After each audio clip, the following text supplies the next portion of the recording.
AM Sports Report brought to you by Northwest Furniture and Mattress. There's still time to experience crisp evenings, cozy layers, and unmatched comfort. Shop the final days of the fall savings event at Northwest Furniture and Mattress and save up to $800 on select Stearns & Foster adjustable mattress sets. Don't wait, the sale ends soon. Northwest Furniture and Mattress, Big Red Rocking Chair on Elm, off Adams in LeGrand. LHS girls soccer beat Baker 8-0, so that's a mercy rule in high school soccer. I don't know what time, how much was left in the second half when it happened, but 8-0 is when they stopped the game in high school soccer if you're up in the second half by at least 8 goals. That happened on Tuesday. They played Pendleton in Pendleton at 4 p.m. on Thursday the 30th. To end, and that's a big game for the girls. They've already locked up the GOL championship. They can't finish anything lower than first, but it's a big game for their rankings. Right now, they're sitting at 12 in the state, and so if you're sitting at 12, I think that means you play like the number 4 team or maybe the 5 team, and it would be a lot better if we could get into the top 8, I think, or 9, so we could play a team that's a little bit closer in rank. This girls' team's played a few ranked teams this year. We've had a couple of tough losses. We lost to Malala a couple of weeks ago. Malala's in the top, I think, 5. But, I talked with head coach Chris G about this. I don't ever try to say his last name. It's too... but it's not a talent thing for these girls. It's more of like they just need to get out of their own heads and be free and play soccer, because when they do that, they're really good. They're really good. LHS boys soccer lost 3-1 to Baker on Tuesday night and finished their regular season on the 30th at Pendleton as well. That game starts at 5:30. LHS volleyball goes to Ontario today in a big game. This volleyball team's making a little splash around the GOL. They beat Baker in a 5-set thriller last week, and there's a good chance they end up in second place in the GOL, which is really good. This volleyball team has gotten a lot better in the last couple months, and it's really impressive.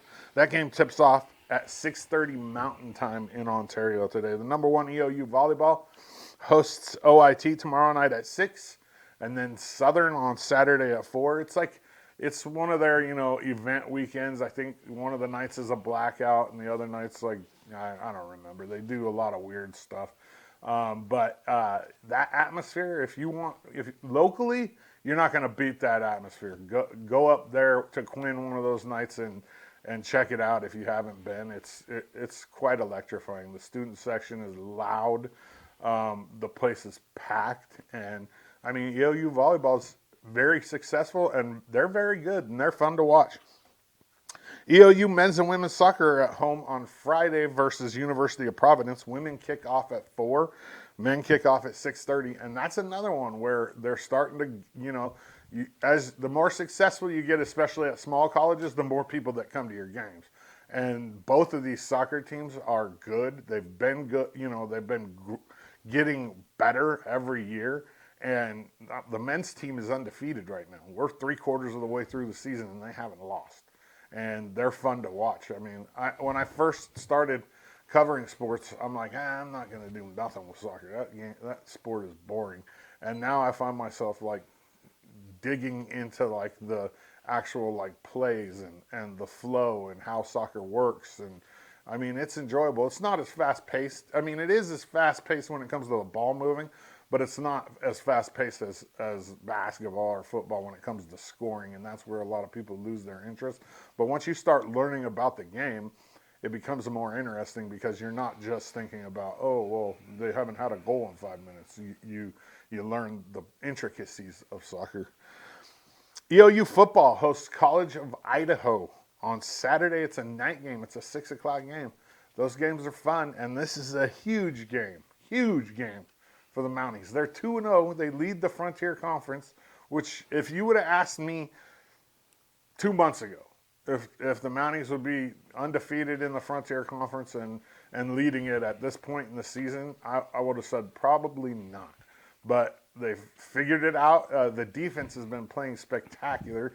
They shut Southern down last weekend. Only gave up one touchdown. I want to say the last time they played C of I was in College of Idaho. It was a non-conference game, and I think they lost 21-17. But the last time the Yotes came to Eastern Oregon, the Mounties. It was one of the best games I've ever been to, and the Mounties walked away with the victory. And that had been the first Mountie victory over the Yotes in like 8 years. So it's going to be electric up there at Community Stadium on Saturday. I recommend you go. It's a 6 o'clock start, and I'm sure they would appreciate the support. AM Sports Report brought to you by Northwest Furniture and Mattress. They want to make you feel comfortable in your own home.